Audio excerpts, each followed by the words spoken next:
Takže asi 2 mesiace som späť, mesiac a pol. Lebo sa mi ako nedarilo aj podobne. A mám tu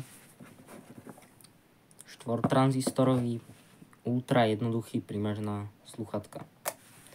Na sluchatka pritom obyčajné, nie špeciálne, nie tie vysokoimpedančné. Pokúsim sa vrezať schému sem.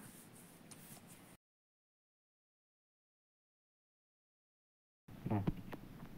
Mám vlastne tranzistory sú tam 4, všetko, napájanie 4,5V. Hľadia si 200 piko a tu mám vynutie. Tam bolo na schéme ukázané, že asi od 1/3 vynutia, ale ja som spravil, že bolo primárne vynutie, sa dá povedať, a sekundárne. Primárne malo nejakých 40 závitov a sekundárne 4 závity. Takže vysviečím a potom to má veľmi veľkú vyberavosť.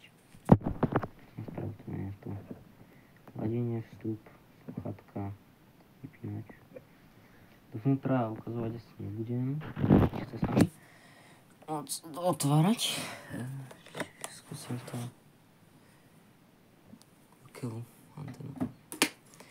Preto sa ospravedlňujem za šum a praskanie vo zvuku, niečo mám s anténou a neviem čo je s ňou proste, neviem na to prísť. Ale akési praskanie je tam proste. Tak.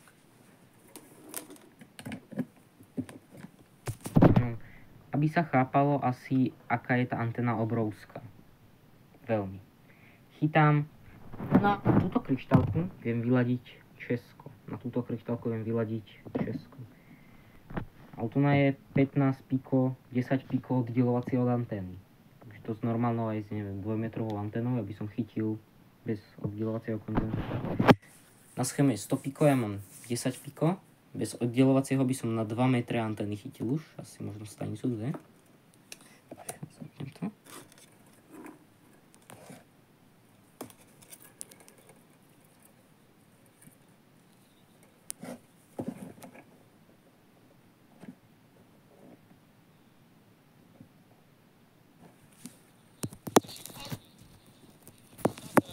Neviem, či to bude počuť.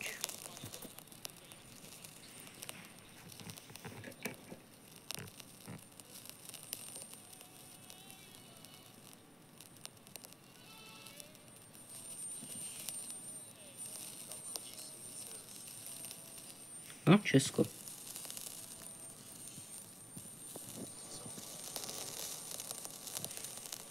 To už není. Rusko. Niečo. Znova to isté niečo.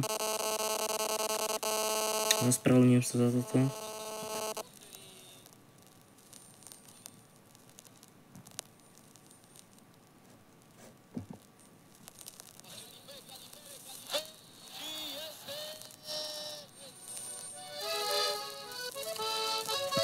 Nejaká dosť hlasná stanica.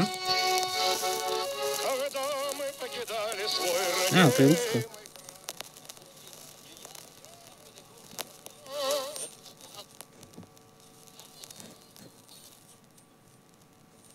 Jednoducho chytá to niekoľko staníc. Na nahrávaní to bude asi zle počuť, ale chytá to dosť veľa staníc. Takže tak som to urobil. Aby to malo veľkú vyberavosť, ja som nerobil nejaké feritové, ja robím rámové. To sa mi osvedčilo, že má najväčšiu vyberavosť. Rámová. Feritové nulová vyberavosť, normálne, malé vzdušné tiež nulová vyberavosť takmer. Najvyššie sa mi predsa len osvedčili rámové. Som na vinulku krabice. Tú krabicu som spravil z bedničky od mandariniek. No, drevo, toto je drevo. Toto je drevo. Na tom je asi drôt 0,3, 0,4. Rozmery dávať asi nebudem, lebo každý bude mať iné. Takže nikomu nebude, každému budú tie moje rozmery úplne na nič. To je vlastne ten problém. Takže rozmery dávať nebudem. Teda ani závity tej antény. Takže tak. tranzistory som použil, no, vícemenej originálne, 152 NU, 70, 105 NU, nie 103 NU, ale 105 NU, 70 a C72. Z germaniové, jak nahradiť kremikovými, zatiaľ ešte neviem. To som ešte neskúšal, takže ak niekto na to príde, čím sa to dá ako nahradiť alebo jak upraviť schéma, budem rád, keď mi napíšete do komentárov.